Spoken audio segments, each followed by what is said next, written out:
The altar stood before Amelia Montgomery like a guillotine, decorated in white roses that smelled of her impending humiliation. She could feel every eye in the cathedral upon her, could hear the whispered conversations that had grown louder over the past 10 minutes, as her groom failed to appear at the appointed time.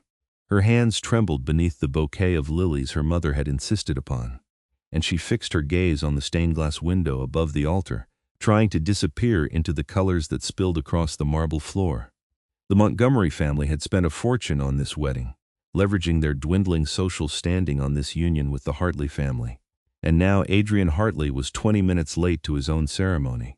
When the oak doors finally crashed open, Amelia's heart leaped with relief that immediately curdled into dread. Adrian strode down the aisle with none of the solemnity expected of a groom, his face twisted in obvious disgust.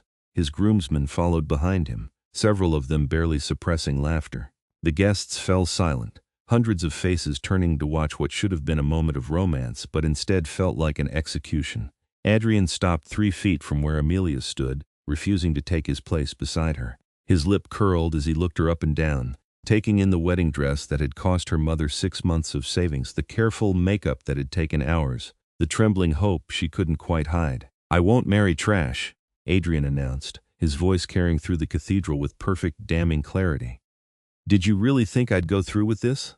My father arranged this marriage to settle a debt, but I'd rather die than bind myself to someone so far beneath me. Look at you, you can barely afford that dress.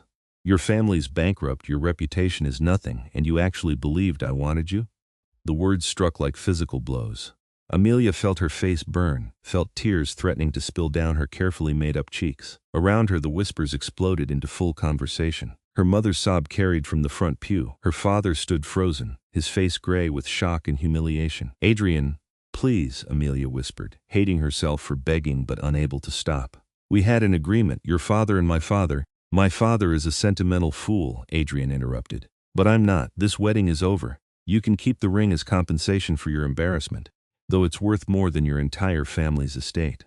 He pulled the wedding band from his pocket and tossed it at her feet, where it rolled across the marble with a sound like breaking glass. Amelia wanted to run, wanted to disappear, wanted anything but to stand here while 300 people watched her dreams shatter. But her legs wouldn't move, and her voice had abandoned her entirely. This was supposed to be her salvation, the marriage that would save her family from financial ruin. Instead, it was her public execution. However, a voice spoke from the back of the cathedral, deep and resonant and utterly calm. "I will." Every head turned. Amelia's breath caught as she saw him for the first time. He stood in the cathedral entrance, framed by the afternoon light that somehow seemed to bend around him rather than touch him. He was impossibly tall, easily 6.5 feet, with hair so pale it appeared nearly silver cascading past his shoulders. His skin was alabaster white, smooth and perfect as marble, and when he moved forward he seemed to glide rather than walk. He wore a suit of midnight blue so dark it appeared black, tailored with a precision that made Adrian's expensive wedding attire look cheap by comparison. But it was his eyes that held Amelia frozen. Even from this distance she could see they were crimson, not the red of colored contacts, but a deep, genuine scarlet that seemed to glow with their own inner light. The guests parted before him like water before the prow of a ship. Several people gasped. A woman near the back made the sign of the cross. Adrian's face had gone pale, all his earlier bravado evaporating as the stranger approached. "Who the hell are you?" Adrian demanded, but his voice shook. The stranger ignored him entirely. He walked directly to Amelia, his movements graceful and predatory, and she found she couldn't look away from those crimson eyes. When he reached her, he extended one hand, pale and elegant, with long fingers that ended in nails just slightly too pointed to be entirely human. "Forgive the intrusion," he said, and his voice was like silk over steel. "I am Bastian Hildegarde, and I would very much like to claim you as my bride if you'll permit it." Amelia stared at him, her mind struggling to process what was happening. This had to be a dream, or a breakdown, or some elaborate prank. "I don't understand," she managed. "It's quite simple." Bastian's lips curved in a slight smile, revealing teeth that were just a shade too white, too sharp. "This fool has rejected you before all these witnesses. By the old laws, that makes you available to be claimed by another.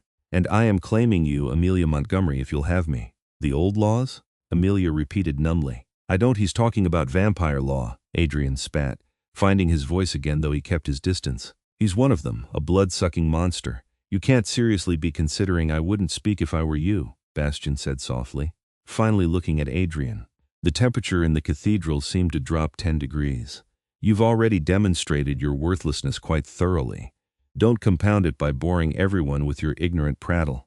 Adrian went silent, his face flushing red with anger and what Amelia was surprised to recognize as fear. Bastian turned back to Amelia, and his expression softened slightly. I apologize for the abruptness of this offer. You have every right to refuse. But I've been watching you for some time, Miss Montgomery, and I believe you deserve far better than the humiliation that worm was planning to subject you to. If you accept me, I can promise you'll never want for anything again. You'll never be looked down upon, never be called trash, never have to beg for scraps of respect from lesser creatures who aren't worthy to speak your name. You're a vampire, Amelia said, her voice barely above a whisper. I am. He didn't look away, didn't try to hide what he was. I am Bastian Hildegarde, King of the Noctis Court, and I have ruled my people for 300 years. I am offering you my protection, my resources, and my name. In return, I ask only that you stand beside me as my queen. The cathedral had fallen into absolute silence. Even Adrian seemed too shocked to speak. Amelia's mind raced. Vampires were real, that much she'd known, though they kept themselves separate from human society, living in their own hidden courts and ancient strongholds. They were dangerous, powerful, and bound by laws that dated back millennia. And apparently, one of their kings was standing before her, offering marriage. It was insane. It was impossible. It was clearly some kind of trap or trick. But when she looked into Bastian's crimson eyes, she saw no deception. Only patience and something that might have been hope, and a barely restrained fury that seemed directed at Adrian rather than at her. Why? She asked. Why would you want to marry me? You said you've been watching me, but I've never even seen you before. I attend the opera, Bastian said. You work in the coat check room on Friday nights. I've seen how you treat people with kindness, regardless of how they treat you, with grace under pressure, with quiet dignity even when you're exhausted. 3 weeks ago, a man was cruel to you because you couldn't find his wife's jacket quickly enough. You apologized even though it wasn't your fault, and after he left, you cried in the storage room for exactly 2 minutes before composing yourself and returning to work. I thought then that you were wasted on humans who couldn't see your worth. Amelia felt her face flush. She remembered that night, remembered the man's harsh words and her own frustrated tears. She'd never imagined anyone had witnessed her moment of weakness. That's stalking, Adrian said, trying to regain control of the situation. Amelia, this is clearly some kind of predator trying to take advantage of you. Don't be stupid enough to. Bastian moved so quickly that Amelia didn't see it happen. One moment he was beside her, the next he had Adrian by the throat, lifting him off the ground with one hand. The groomsmen surged forward but stopped when Bastian's eyes swept over them, pure crimson power radiating from his gaze. I have tried to be patient, Bastian said, his voice still calm but underlaid with something ancient and deadly. Because this is meant to be a happy occasion.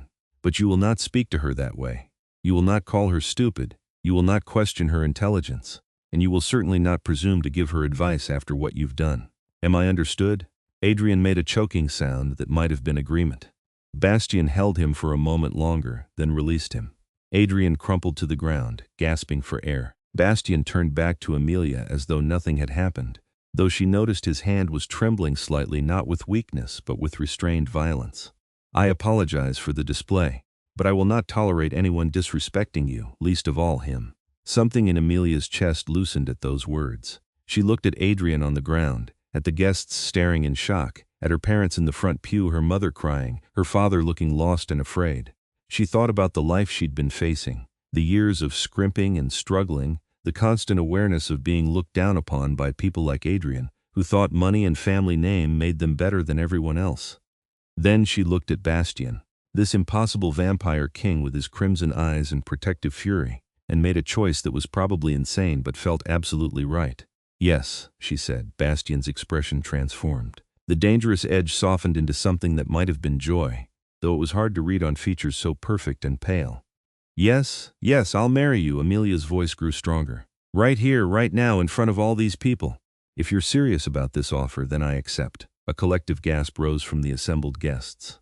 Adrian struggled to his feet, his face purple with rage. You can't be serious. He's a vampire, a monster. And you're a cruel, petty little man who gets his pleasure from humiliating others. Amelia shot back, surprised by the strength in her own voice. I'd rather take my chances with him. Bastian's smile widened, showing more of those sharp teeth. You honor me beyond words, Amelia Montgomery. I swear to you, you will not regret this choice. He turned to the priest who had been standing frozen at the altar throughout the entire scene. Well, you have a bride and a groom. I believe you were prepared to perform a ceremony. The priest looked terrified, his eyes darting between Bastian and the exits. This is highly irregular. The bans weren't posted, there's no license, and you're a vampire. Yes, we've established that. Bastian's tone was patient but firm. However, I am also royalty, and by the treaties signed between our people and yours in 1873, I have the right to claim any willing human bride without need for your bureaucratic processes. The lady has agreed. You will perform the ceremony, or I will find someone who will. The priest swallowed hard. I need to. I should consult with the bishop. No. The word carried absolute authority. You will do it now, or I will have this entire cathedral relocated to my realm stone by stone as a wedding present for my bride. Choose quickly. Amelia wasn't sure if he was serious about relocating the cathedral, but the priest apparently decided not to test it. With shaking hands, he opened his prayer book and began to read the marriage rites. The ceremony that followed was surreal. Adrian and his groomsmen had retreated to the back of the cathedral, apparently unwilling to try to stop what was happening. The guests remained in their seats, too shocked or too fascinated to leave. Amelia's parents stayed in their pew, her mother still crying but her father watching with an expression that was hard to read. When Bastian took Amelia's hand, his skin was cool but not cold, smooth as glass, and radiating a kind of power that made her own hand tingle. He spoke his vows in a voice that carried to every corner of the cathedral, promising to protect her, provide for her, and cherish her for all the days of her life. There was an intensity in his words that made them feel more like binding oaths than romantic promises. When it was Amelia's turn, she found her voice was steady. She might have made this choice impulsively, driven by humiliation and anger and desperation, but she meant every word. She promised to stand beside him, to honor him, to face whatever came with courage and grace. The priest, still trembling, pronounced them husband and wife. You may kiss the bride." Bastian cupped Amelia's face gently, his cool fingers soft against her heated skin. "May I?" he asked softly, for her ears alone. She nodded, and he kissed her with a tenderness that surprised her. His lips were cool and impossibly soft, and the kiss was brief and chaste, nothing like the possessive claiming she might have expected. When he pulled back, his crimson eyes searched her face with concern. "Are you all right?" "I don't know," Amelia admitted. "I think I just married the Vampire King in front of 300 people instead of the man I was supposed to marry. I'm not sure all right covers what I'm feeling." Bastian's laugh was quiet and genuine. "Fair enough. Shall we depart? I suspect you'd like to leave this place." She nodded gratefully, and he tucked her hand into the crook of his arm, guiding her down the aisle toward the exit. As they passed Adrian, Bastian paused. "The ring," he said coldly. Adrian looked confused. "What? You threw a ring at my wife's feet and told her to keep it as compensation. Pick it up and present it to her properly with an apology." "Like hell I will," Adrian started to say, but Bastian's expression made him reconsider. He bent down, retrieved the ring from where it had rolled against a pew, and held it out to Amelia with shaking hands. I apologize." "For what specifically?" Bastian's tone was dangerous. Adrian's face twisted with humiliation, but he forced the words out. "For calling you trash, for humiliating you, for breaking our engagement." Amelia took the ring, then dropped it in the collection box near the door. "Donate it to charity. I won't need it." Bastian's expression was nothing short of proud as they stepped out of the cathedral into the late afternoon sun. Except the sun was the problem. The moment the light touched Bastian's skin, Amelia felt him tense. Smoke began to rise from his exposed hands and face, and his jaw clenched with pain he was clearly trying to hide. "Oh God, the sun!" Amelia gasped. "I didn't think you're burning." "It's fine," Bastian gritted out, but his skin was already reddening where the light touched it. "My car is just there." But Amelia was already moving, pulling off the long lace veil that had been secured in her hair. She threw it over Bastian's head and shoulders, shielding him as best she could from the deadly sunlight. "Come on, quickly." She wrapped her arm around him, taking as much of his weight as she could, and guided him toward the sleek black car that waited at the curb. A driver, also pale and red-eyed, leaped out and opened the door. They tumbled inside and the door slammed shut, blocking out the sun. In the dimness of the car's interior, Amelia could see the angry burns on Bastian's face and hands, his skin blistered and red in places. "Why didn't you say something? Why didn't you tell me we needed to wait until dark?" Bastian was already healing, the burns fading before her eyes, but he looked shaken. "I didn't want you to have to stand there any longer. You'd already been humiliated enough. I thought I could make it to the car quickly enough." "You could have died." Amelia realized she was still pressed against him, her wedding dress spread across both their laps. her veil draped over his shoulders. She should have moved away, given him space, but she couldn't seem to make herself let go. "I would have healed," Bastian said quietly. "But thank you." That was quick thinking and brave. Most people would have frozen in panic. The driver pulled away from the cathedral, and Amelia finally sat back, trying to process everything that had just happened. She'd gone from abandoned bride to vampire queen in the span of 20 minutes. She was sitting in a car with a man of vampires she'd just married, a being who had lived for 300 years and ruled a kingdom she knew nothing about. "What happens now?" she asked. Bastian had recovered completely, all signs of the burns gone. He looked at her with an expression that was hard to read. "Now we go to my home. You'll need time to adjust, to understand what being my queen means. I meant what I said. I will protect you, provide for you, and ensure you never face humiliation like that again. But I understand this has all been very sudden. I don't expect you to. That is, I won't demand anything from you that you're not ready to give." It took Amelia a moment to understand what he was carefully not saying. "You mean the marriage doesn't have to be real, not right away? Not until you want it to be." His gaze was steady, sincere. "I claimed you because I couldn't bear to watch that fool destroy someone so remarkable. But I won't take advantage of your circumstances. You'll have your own rooms, your own space. As much time as you need to decide if this is truly what you want." Something about his careful courtesy, his concern for her comfort even after she'd agreed to marry him, made Amelia's throat tighten with unexpected emotion.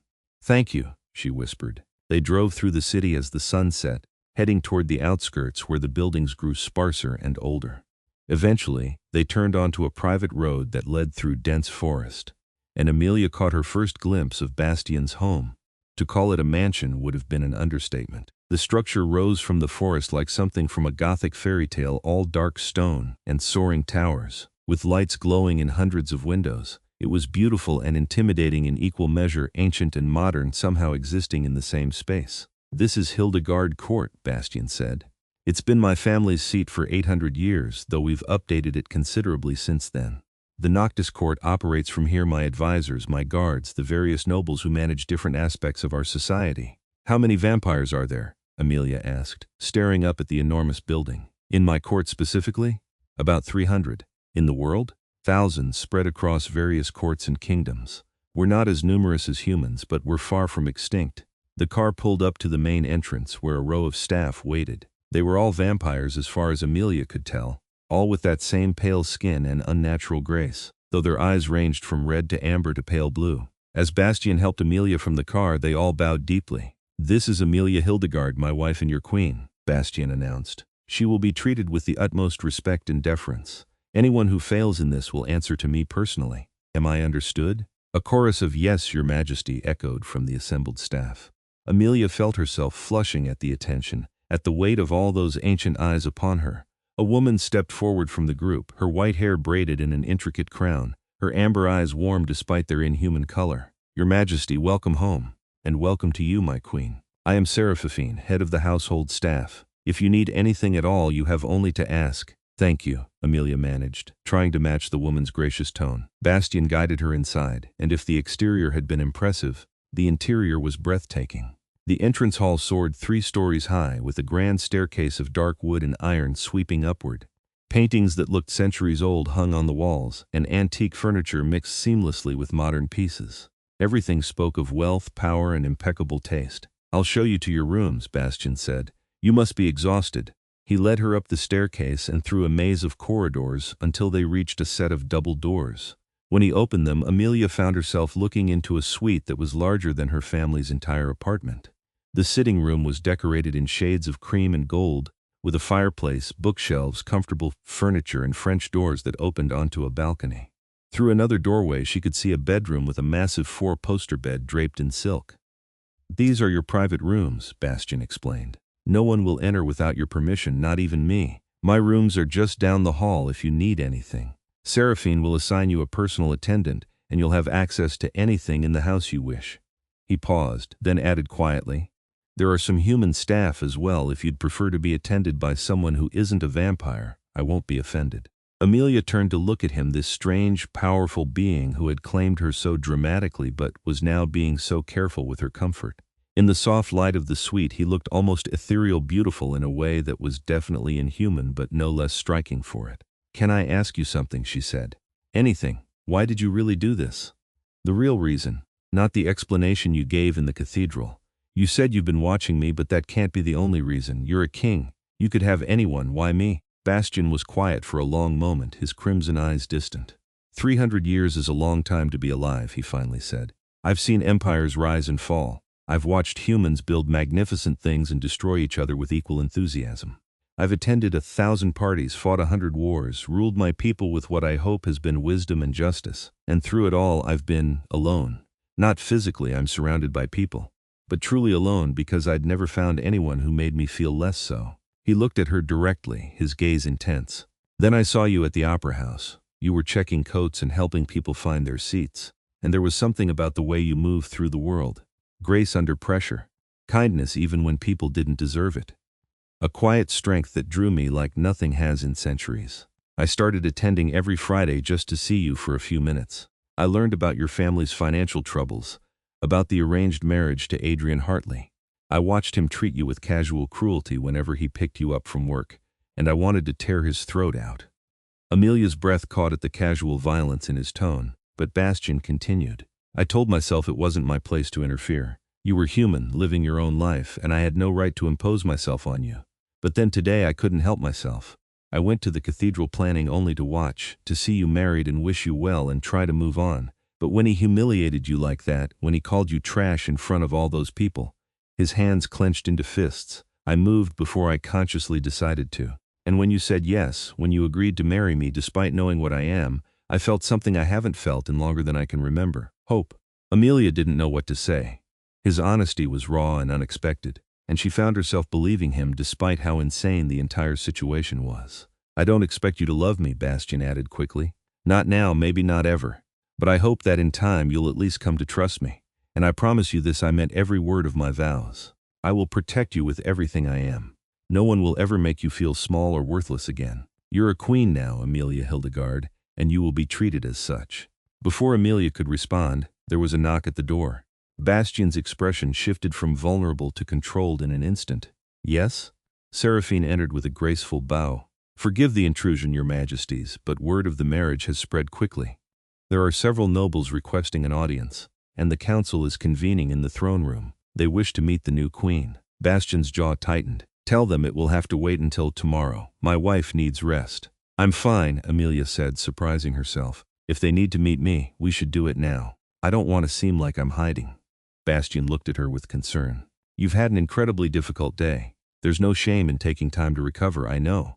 But I also know how politics works. If I hide away tonight, they'll say I'm too weak or too frightened to face them. Better to meet them now while they're still surprised by what happened. A slow smile spread across Bastian's face. You're going to be a remarkable queen. Very well. But if at any point you want to leave, just say the word. He offered his arm again and Amelia took it, letting him guide her back through the maze of corridors. As they walked, he spoke quietly, explaining what she needed to know. The council consists of the oldest and most powerful vampires in the court. They advise me on matters of law and policy, though final decisions are mine. Most of them will be curious but supportive. They've been pressuring me to take a wife for decades. However, there are a few who may be resistant to the idea of a human queen. Resistant how? They believe vampires should only marry within our own kind. They'll question whether you're strong enough, intelligent enough, vampire enough to rule beside me. They won't be openly hostile, they wouldn't dare. Not to my face, but they'll test you. Then I'll have to pass their tests, Amelia said with more confidence than she felt. The throne room was as impressive as the rest of the house. A vast space with soaring ceilings and walls lined with ancient weapons and tapestries. At one end sat 2 thrones of black wood and red velvet, one slightly larger than the other. About 20 vampires waited in the room, arranged in a semicircle before the thrones. They all turned as Bastian and Amelia entered, their various colored eyes assessing, curious, some openly skeptical. Bastian led Amelia to the smaller throne and waited until she was seated before taking his own seat. The gesture wasn't lost on her. He was showing his court that she was his equal, to be treated with the same respect they showed him. Members of the council, Bastian said, his voice carrying easily through the large space, allow me to formally introduce Amelia Hildegarde, my wife and your queen. As you've no doubt heard by now, we were married this evening in a human cathedral, with proper witnesses and ceremony. The marriage is legal by both human and vampire law. A man stepped forward from the group, his white hair cropped short, his red eyes sharp and intelligent. Your Majesty, we are of course delighted by your marriage. However, the circumstances are unusual. It's customary for a vampire king to court his chosen bride for some time, to allow the court to become acquainted with her before the bonding. This human was a complete stranger to us mere hours ago, and now she sits on the throne of the Noctis court. You must understand our concern. I understand that you're questioning my judgment, Lysander, Bastian said coolly. Say what you mean clearly. Lysander didn't flinch. Very well. Is the queen capable of ruling? Does she understand our laws, our customs, our needs? Or did you claim her on a whim and expect the rest of us to simply accept that a human girl with no training or preparation is suddenly our queen? Amelia felt anger flare in her chest. She'd heard that same dismissive tone from people like Adrian her entire life, the assumption that because she wasn't wealthy or titled or connected, she must also be stupid and worthless. Before Bastian could respond, Amelia stood. Counselor Lysander, is it? You're right that I know nothing about vampire law or customs. I've been a vampire queen for approximately 2 hours, and before that, I was a coat check girl working 3 jobs to help support my family. I have no training for this role and no preparation. Several of the vampires exchanged glances, clearly surprised that she was admitting her inadequacies so openly. Lysander's expression was unreadable. Amelia continued, her voice steady. However, I'm intelligent enough to learn quickly, and I'm not afraid of hard work. I'm also familiar with being underestimated by people who think they're better than me, and I've made a career of proving them wrong. You're concerned about whether I'm worthy to be your queen. That's fair. I'm a stranger who entered your world dramatically and without warning. So here's what I propose. Give me 1 month. Let me learn your laws and your customs. Let me prove that I can be what King Bastian needs in a partner and what the Noctis court needs in a queen. If after 1 month you still believe I'm unworthy, I'll step down voluntarily and release Bastian from our marriage bond. The throne room erupted in surprised murmurs. Bastian rose from his throne, his expression alarmed. Amelia, you don't need to. I do, she said firmly, meeting his eyes. Not because I doubt myself, but because they need to see I'm serious. I'm not some fragile human who needs to be protected from criticism. I'm your wife, and I intend to earn the respect of your people. Let me do this. Bastian looked at her for a long moment, his crimson eyes searching her face. Then he turned to the council. You heard the queen. She's proposing a trial period, though I want it noted that I personally believe it's unnecessary. My wife has already demonstrated more courage and grace in the past few hours than most people show in a lifetime. However, if this will satisfy your concerns, I agree to the terms. 1 month from today, the council will reconvene to assess Queen Amelia's fitness to rule. In the meantime, you will all treat her with the respect and deference her position demands. Any insult to her is an insult to me. Am I clear? The council members bowed, murmuring their agreement. Lysander looked thoughtful rather than hostile, and Amelia decided to count that as a small victory. The rest of the meeting passed in a blur of introductions and formal greetings. Amelia tried to remember names and faces, tried to project confidence and poise even though she was exhausted and overwhelmed. By the time Bastian finally ended the gathering and escorted her back to her rooms, she was swaying on her feet. You were magnificent, Bastian said as they reached her door. The way you handled Lysander, the way you stood up for yourself, the council will respect you for that, even those who were skeptical. I hope so, Amelia said wearily. Right now I mostly just want to collapse. Bastian's expression softened. Of course, I'll leave you to rest. But Amelia, about what you said, offering to step down after a month, I meant it, she said. Not because I want to leave, but because I need to prove I can do this. To them and to myself. You don't have to prove anything, Bastian said intensely. You're already enough exactly as you are. The sincerity in his voice made Amelia's throat tighten with emotion. She reached out impulsively and squeezed his hand. Thank you for everything today, for defending me, for giving me a way out of that nightmare, for being kind when you didn't have to be. Bastian's cool fingers curled around hers. It was my honor. Sleep well, my queen. Tomorrow we'll begin your education in vampire politics, and I promise to make it as painless as possible. He lifted her hand to his lips and kissed it gently, then departed down the hall. Amelia entered her suite and closed the door, finally alone for the first time since the disaster at the cathedral. She looked around at the luxurious rooms, at the wedding dress she was still wearing, at the reflection of herself in a nearby mirror, pale and exhausted but somehow still standing. She'd married a vampire king today. She'd agreed to rule beside him, to learn an entirely new world, to prove herself to beings who had lived for centuries. It was insane and terrifying, and she had no idea if she could actually do it. But as she finally stripped off the wedding dress and climbed into the impossibly comfortable bed, Amelia found herself smiling.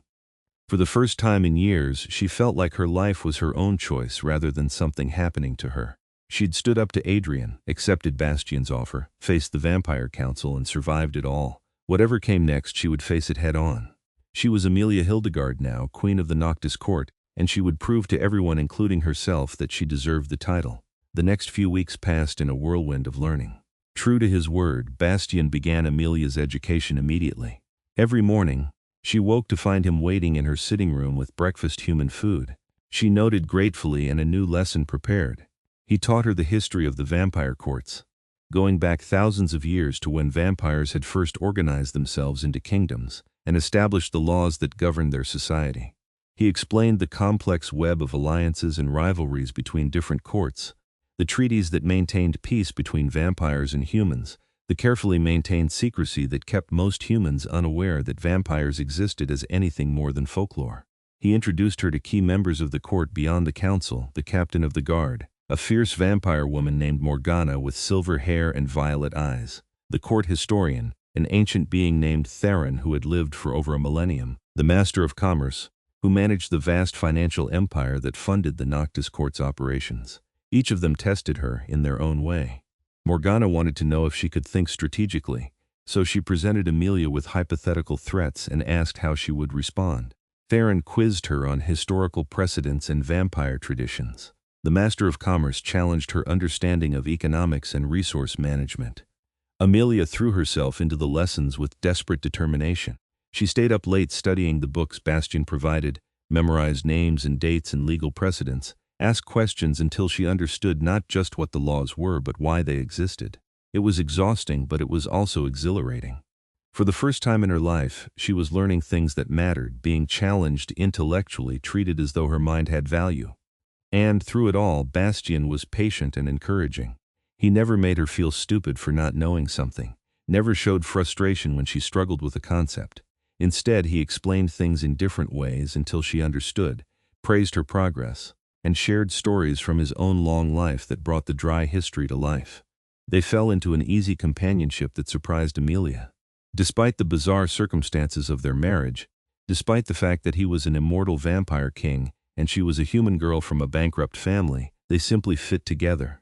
They could spend hours in comfortable silence while she studied and he handled his own work, or they could talk for just as long about everything from vampire politics to music to philosophy. Amelia found herself watching him when she thought he wasn't paying attention, noticing little things. The way he smiled when she made a particularly clever observation. The careful way he moved around her, always conscious of his supernatural strength. The protective instinct that flared whenever anyone even slightly disrespected her. The loneliness that sometimes shadowed his eyes when he thought no one was looking. She was falling for him, she realized with some surprise. Not because of the dramatic rescue or the fairy tale circumstances, but because of who he was: kind and intelligent and surprisingly funny, powerful but not cruel, confident without being arrogant. The realization both thrilled and terrified her. This marriage was supposed to be practical, a rescue from humiliation with terms she could eventually walk away from if she chose. Falling in love with Bastian complicated everything. Meanwhile, word of the unusual marriage had spread far beyond the Noctis court. Other vampire courts sent representatives to assess the situation, curious about the human queen who had been claimed so dramatically.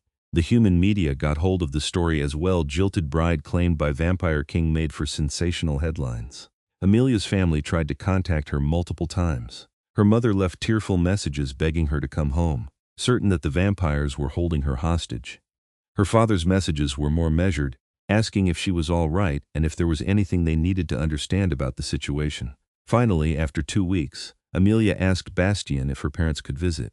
"I need them to see that I'm safe and happy," she explained. "That I chose this." Bastian agreed immediately and sent a car to collect them. When Amelia met her parents in one of Hildegarde Court's receiving rooms, her mother burst into tears and rushed to embrace her. "Oh, sweetheart, we've been so worried. Are you all right? Has he hurt you? You can tell us the truth. We'll find a way to get you out of here." "Mom, I'm fine," Amelia said, hugging her back. "Better than fine, actually. I'm happy." Her father studied her carefully, his experienced eyes taking in her appearance. She was dressed in a beautiful gown of deep blue silk, her hair styled elegantly, her bearing far more confident than it had been a few weeks ago. "You look well," he said carefully. "You look like you're thriving." "I am." Amelia gestured for them to sit. then explained as much as she could about her new life, the education she was receiving, the respect she was being shown, the genuine kindness Bastian had displayed. Her mother looked skeptical. "But he's a vampire, Amelia. A predator. How can you trust him?" Before Amelia could answer, Bastian himself entered the room. He bowed courteously to her parents. "Mr. and Mrs. Montgomery, thank you for coming. I wanted to assure you personally that your daughter is safe and well cared for. I understand this situation is unusual, but I hope you can see that Amelia is happy here." Amelia's father stood, meeting Bastian's eyes directly despite the obvious difference in their power. "You claimed my daughter in front of hundreds of people without warning. You took her from the life she knew and brought her into a world she doesn't understand. Now you're asking us to believe that was in her best interests?" "No," Bastian said calmly. "I'm asking you to believe your daughter when she tells you it was. Amelia is not a helpless child who needs to be rescued. She's a remarkable woman who made a choice in difficult circumstances. I merely offered her an option she didn't know she had." Amelia's mother wiped her eyes. "But what kind of life can she have here? Among vampires, away from everything and everyone she knows." "Any kind of life she wants," Bastian said. "Amelia is free to maintain whatever relationship she chooses with her human family and friends. She can pursue whatever interests she has. The only thing that's changed is that she no longer has to worry about money or social status, or being looked down upon by people who think they're better than her." He paused, then added more quietly, "I know I'm not what you would have chosen for your daughter. I'm a vampire, I'm 300 years older than her, and I claimed her in a way that must seem barbaric to human sensibilities. But I swear to you on everything I hold sacred I will never harm her, never mistreat her, never give her cause to regret accepting my proposal. She is my wife and my queen, and I would destroy anyone who threatened her happiness." The fierce protectiveness in his voice seemed to reach Amelia's parents. Her mother studied him for a long moment, then looked at Amelia. "Do you love him?" Amelia felt her face flush. She hadn't admitted her feelings even to herself until recently, and certainly hadn't said anything to Bastian. But with her mother's direct question and both her parents and her husband watching her, she couldn't lie. "I think I'm starting to," she admitted quietly. Bastian's sharp intake of breath was barely audible, but Amelia heard it. When she dared to glance at him, his expression was one of wonder and cautious hope. Her father sat back down heavily. "Then I suppose there's nothing more to say. You're an adult, Amelia, and you've always been smarter than your mother and I gave you credit for. If this is what you want, we'll support you." Her mother still looked uncertain, but she nodded slowly. "Just promise me you'll visit, and that if anything goes wrong, you'll come home. We may not have money or influence, but you're our daughter, and we'll always be here for you." "I promise," Amelia said, feeling tears prickle at her eyes. "And thank you for understanding, or at least trying to."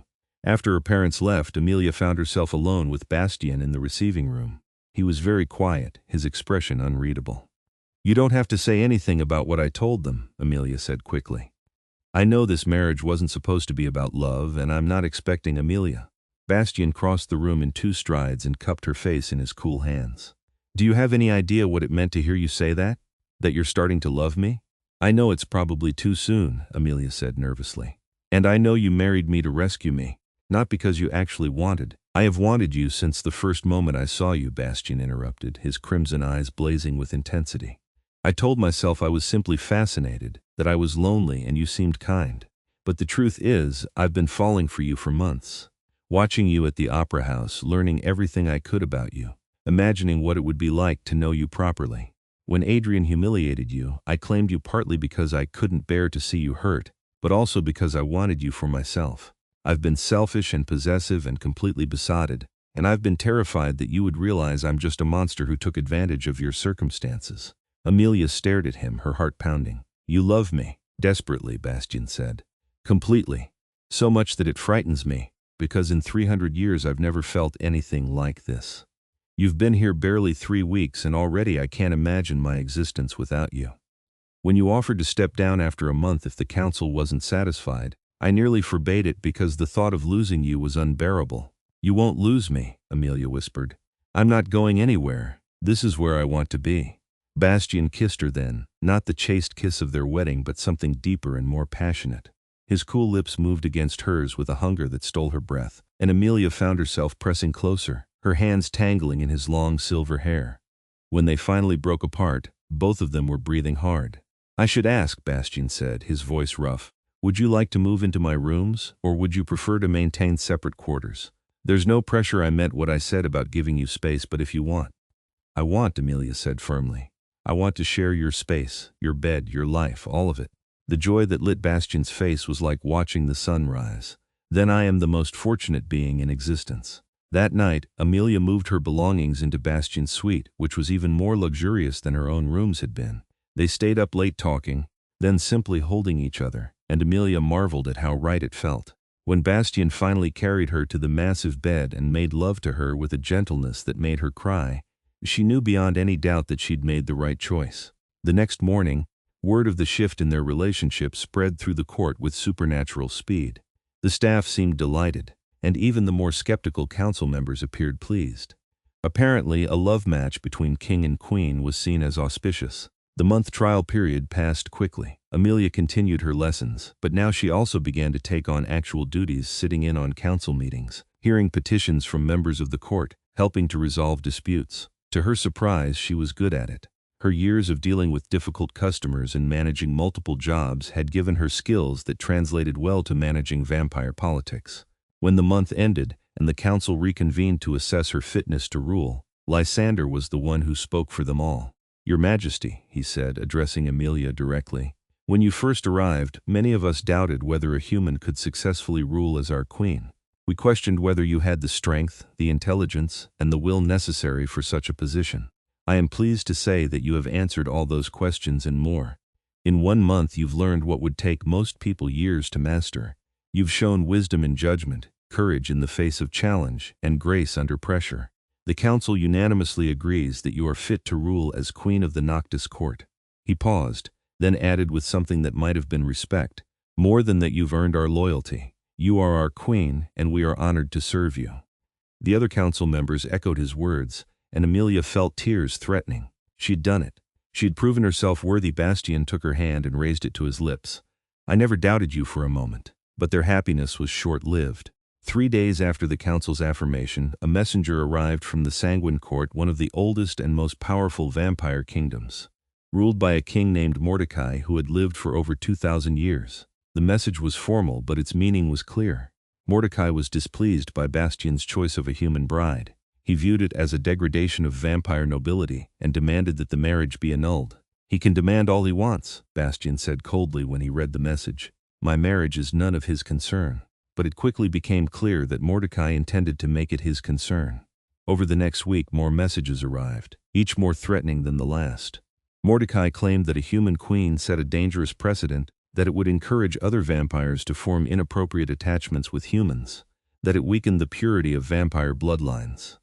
This is about power, Bastian explained to Amelia as they discussed the situation. Mordecai has been trying to expand his influence for centuries. He views the Noctis Court as a rival, and he sees you as a vulnerability he can exploit. If he can force me to annul our marriage, it makes me look weak. If I refuse and he attacks, he can claim he's defending vampire tradition. So what do we do? Amelia asked. We stand firm, Bastian said. I won't let him dictate who I marry or how I rule my court. If he wants a war, he'll get one. But war with the Sanguine Court would be devastating. Mordecai's forces outnumbered Bastian's 2-1, and his allies included several other powerful courts. The Noctis Court would fight to dub their king and queen, but the cost would be enormous. Amelia spent sleepless nights trying to think of a solution. She studied vampire law and history until her eyes ached, searching for some precedent or loophole that could resolve the situation peacefully. She consulted with Theron, the ancient historian, who sadly confirmed that while Bastian had every right to marry whom he chose, Mordecai had the right to challenge that choice if he claimed it violated vampire tradition. There is one option, Theron said reluctantly. According to ancient law, a disputed marriage between royals can be resolved through a formal challenge. Mordecai could name a champion to fight on his behalf, and Bastian would fight for the right to keep you as his queen. The winner would be considered correct in the eyes of vampire law. Trial by combat? Amelia felt sick. That's barbaric. It's traditional, Theron corrected. And it's legally binding. If Bastian wins, Mordecai would have to accept the marriage and cease his opposition. If Mordecai's champion wins, he trailed off, but the implication was clear. Amelia brought the idea to Bastian that evening. He was in his study, poring over military reports and looking exhausted.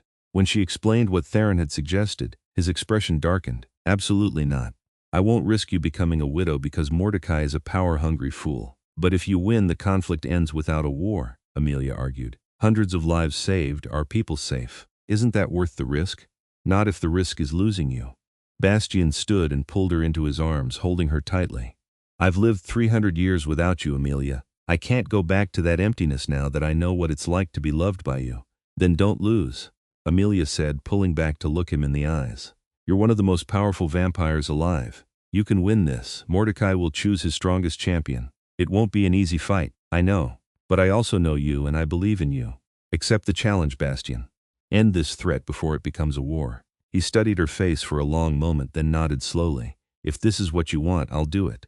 But you have to promise me something. Anything. If I fall, if the impossible happens and I lose, you'll leave the vampire world. You'll go back to your human life, find someone who can give you the normal existence you deserve, and be happy. Promise me. I can't promise that, Amelia said, her eyes filling with tears. If you fall, there's no happiness for me anywhere. But you won't fall. You're going to win, and we're going to have centuries together, and this is just going to be a story we tell our grandchildren someday. Bastian's laugh was shaky. Vampires can't have children, my love. Then we'll adopt, or sponsor orphanages, or find some other way to drive each other crazy while changing the world. But you're going to be there for all of it, because I won't accept any other outcome. The formal challenge was issued the next day. Mordecai accepted with unseemly eagerness and named his champion a vampire named Carius, who was legendary for his skill in combat. The fight would take place in neutral territory in 1 week's time, overseen by representatives from the major vampire courts to ensure fairness. That week was the longest of Amelia's life. Bastian spent most of it in training, sparring with Morgana and the other guards, preparing for a fight that might determine both their futures. Amelia tried to stay out of the way, but she couldn't help worrying. The night before the challenge, Bastian came to bed late, his body tired from hours of combat practice. Amelia held him close, memorizing the feel of him, the cool smoothness of his skin, the way his silver hair spread across the pillow, the rise and fall of his chest even though he didn't technically need to breathe.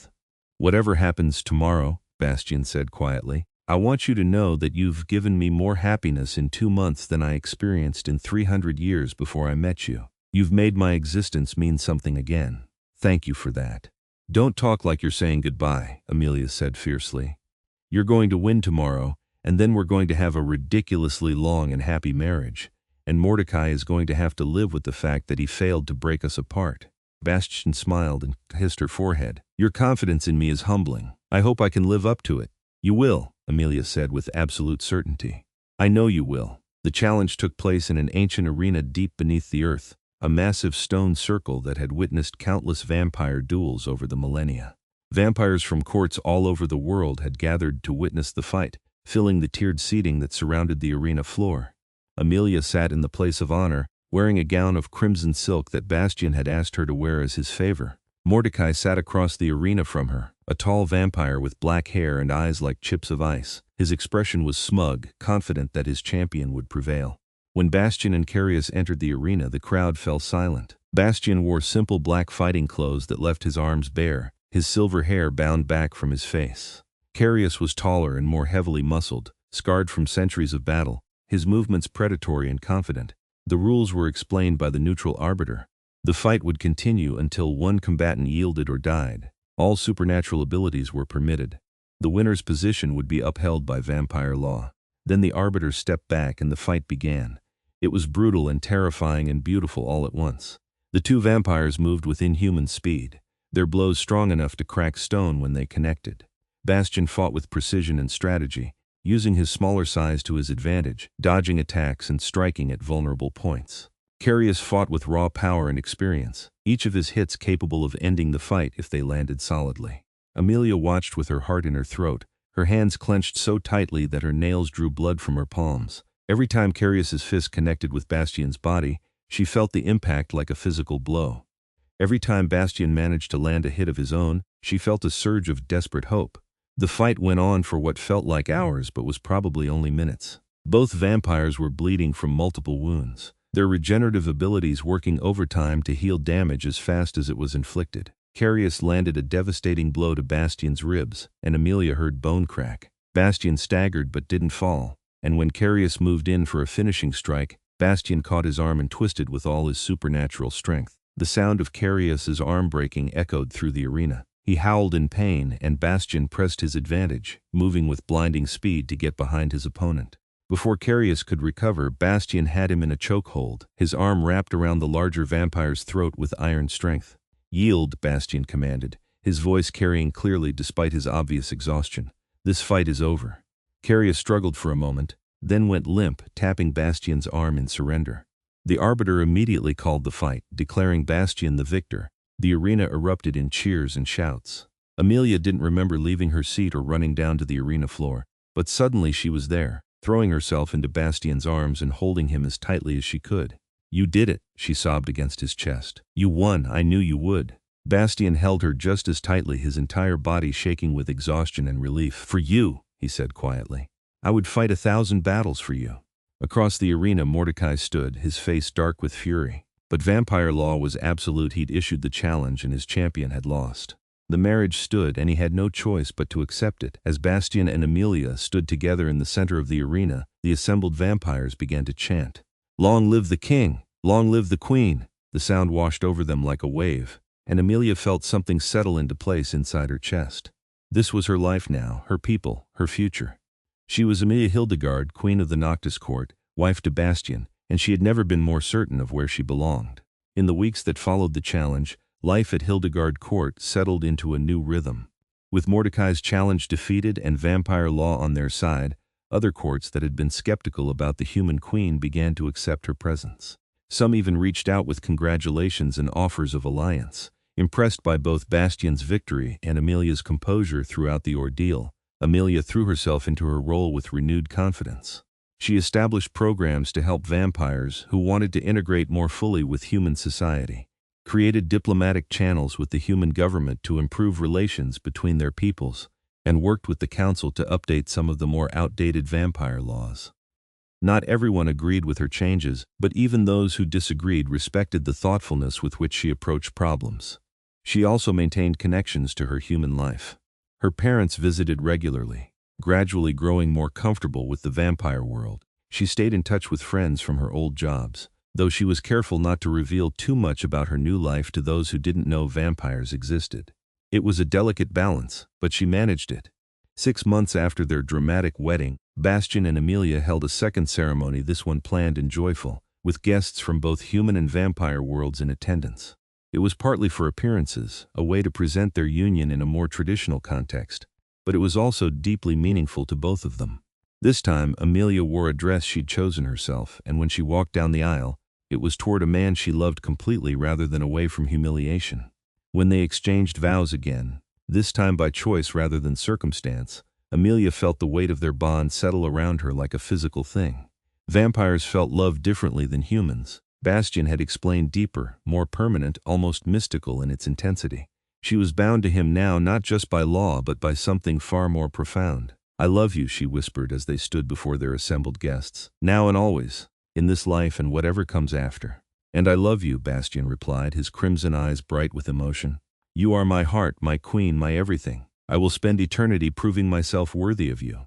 Their kiss was met with thunderous applause from both vampires and humans, a symbol of the bridge they were building between two worlds. As the reception continued late into the night, Amelia found a moment alone with Bastian on a balcony overlooking the forest. The moon was full and bright, casting silver light over everything, and she leaned against her husband's chest, feeling his arms wrap around her from behind. "Do you ever regret it?" Bastian asked quietly. "Accepting my offer that day? Your life would have been simpler if you'd refused." "Simpler, maybe," Amelia agreed, "but so much emptier. You gave me a life I never dreamed I could have. You've challenged me, supported me, loved me in ways I didn't know were possible. The only thing I regret is that I wasted so much time before I met you." "You were living your life," Bastian said, "growing into the remarkable woman you were always meant to be. If we'd met earlier, perhaps you wouldn't have been ready for this. Perhaps I wouldn't have been ready for you." "Maybe," Amelia conceded. "But we're ready now. We have centuries ahead of us, centuries to build something amazing together." "About that," Bastian said, a note of hesitation in his voice, "I've been thinking. You're human, which means you'll age while I remain unchanged. Eventually the years will catch up with you, and I'll have to watch you grow old and die while I go on. I don't think I can bear that, Amelia. Losing you would destroy me." Amelia turned in his arms to face him. "What are you saying?" "There is a way," Bastian said carefully. A way for you to become like me, to be transformed into a vampire, to share my immortality. It's not a decision to be made lightly. The transformation is painful, and once done, it can't be undone. You would have to give up sunlight, would have to drink blood to survive, would have to leave behind your humanity entirely. I would never pressure you to make that choice, but I wanted you to know it exists. Amelia's mind raced. Become a vampire. Live for centuries, maybe millennia. Give up everything human about herself. It was a monumental decision, one that would change the fundamental nature of her existence. Can I think about it? She asked. Of course, take all the time you need. Whether you choose to transform or to live out your natural human lifespan, I will love you and treasure every moment we have together. But Amelia found that she didn't need much time to think. Over the next few weeks, she examined the question from every angle. She talked to vampires who had been transformed from human, learning about their experiences and whether they regretted the change. She discussed it with her parents, who were surprisingly supportive despite their initial fears about the vampire world. She spent long hours alone, contemplating what she would be giving up and what she would gain. In the end, the decision was easier than she'd expected. She loved her humanity, loved the warmth of sunlight and the simple pleasure of human food. But she loved Bastian more. The thought of leaving him alone after a human lifetime, of missing out on all the years they could have together, was unbearable. 2 months after their second wedding, Amelia told Bastian she was ready. The transformation took place in the privacy of their rooms, with only Bastian present. He explained the process carefully. He would drain her almost to the point of death, then give her his own blood to drink. The vampire blood would transform her on a cellular level, killing her human body and replacing it with something new and immortal.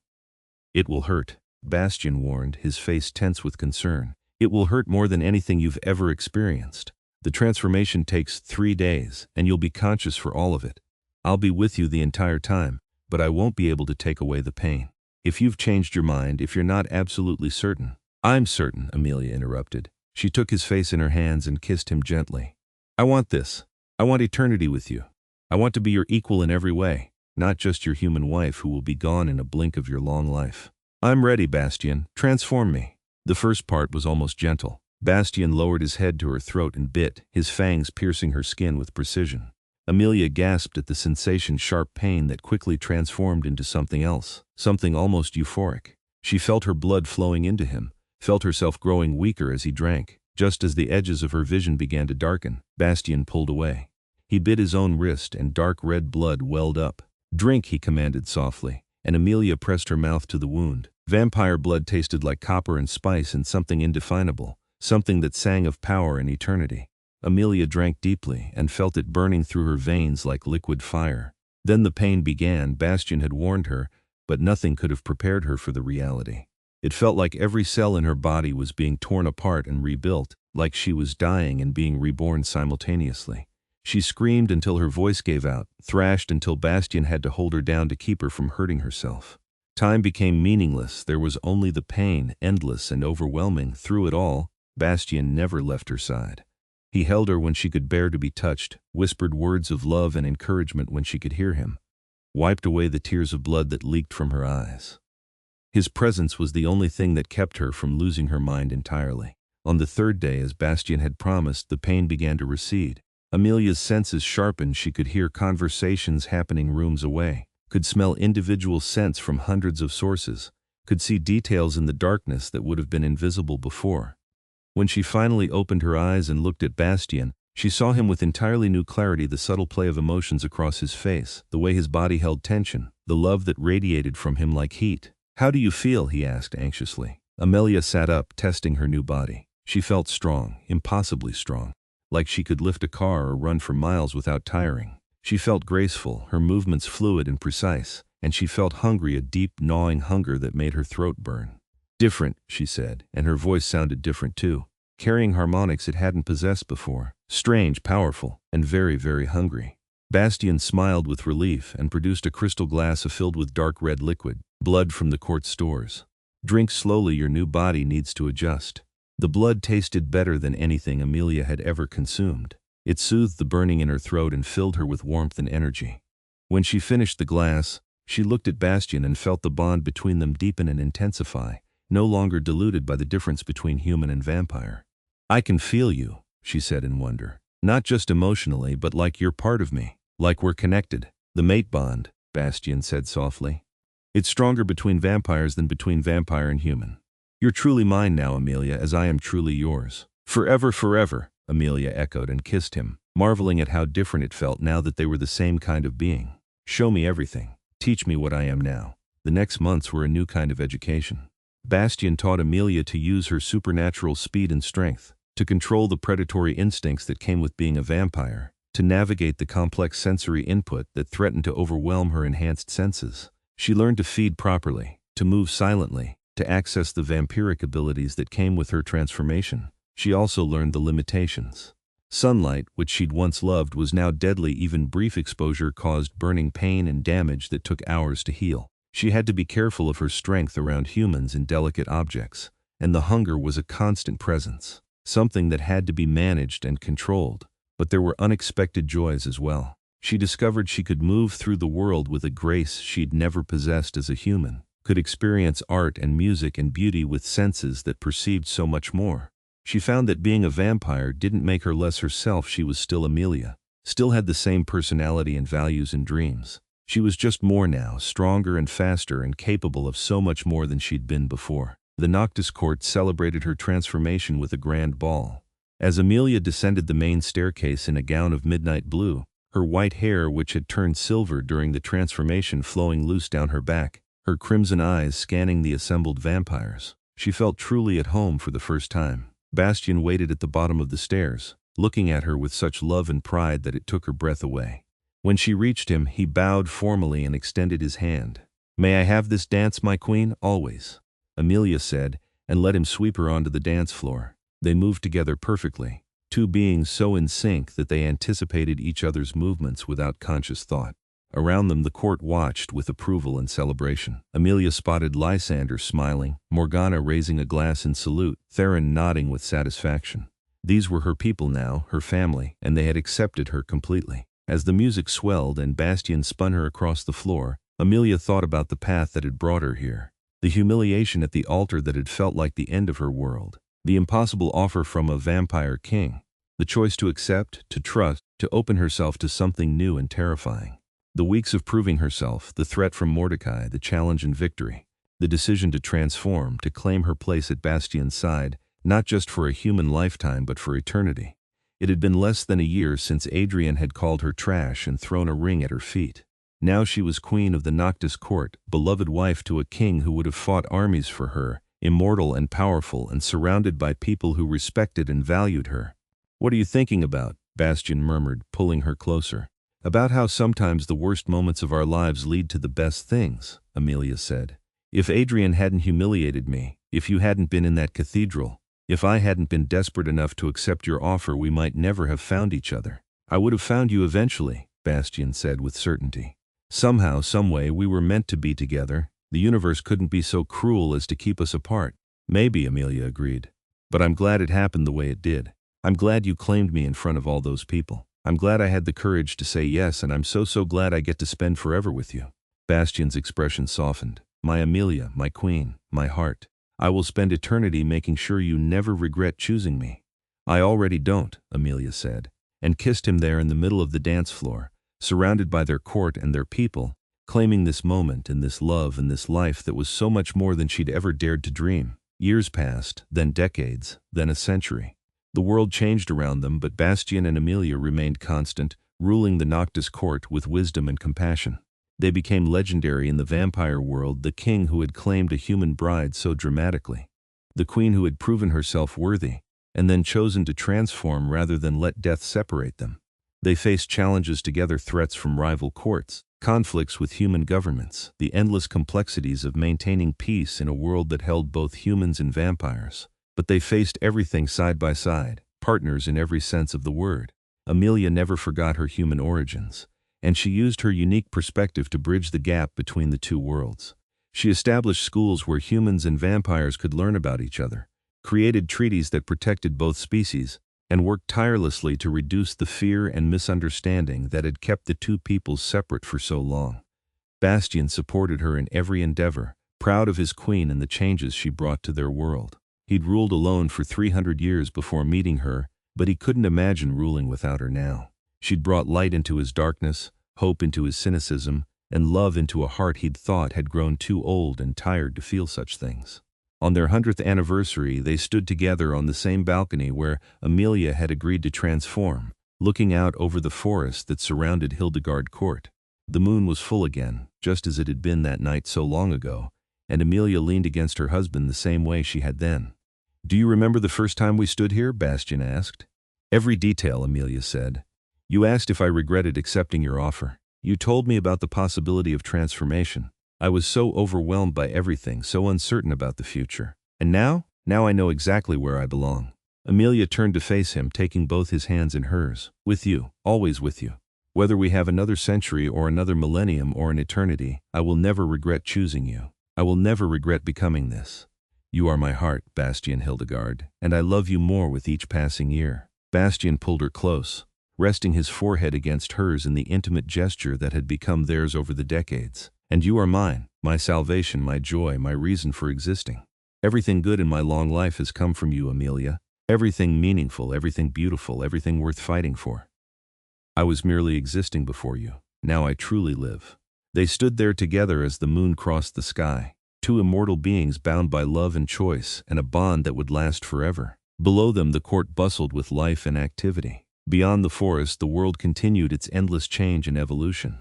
But here in this moment, there was only peace and certainty, and the deep abiding knowledge that they were exactly where they were meant to be. The girl who had been abandoned at the altar and called trash had become a queen respected across the vampire world. The lonely king who had watched the world from a distance for 300 years had found someone who made immortality feel like a gift rather than a burden. And together they built something that would last through the ages, a love story that began with humiliation and a desperate gamble, but transformed into something legendary. Their tale became one that was told in vampire courts across the world, a reminder that sometimes the worst moments lead to the greatest joys, and that true love can bridge any divide. As dawn approached, forcing them to retreat from even the moonlight that was too close to sun for safety, Amelia took one last look at the peaceful forest, then smiled at her husband. "Come on, let's go home." And hand in hand, the vampire king and his queen returned to their palace, ready to face whatever the next century would bring, secure in the knowledge that as long as they faced it together, they could overcome anything. Their story, which had begun with a groom's cruelty and a vampire's bold claim, had become exactly what both of them had needed: a forever kind of love, tested by time and trial, strengthened by choice and commitment, and sealed by an eternity promised and delivered. And they lived, truly lived, happily ever after.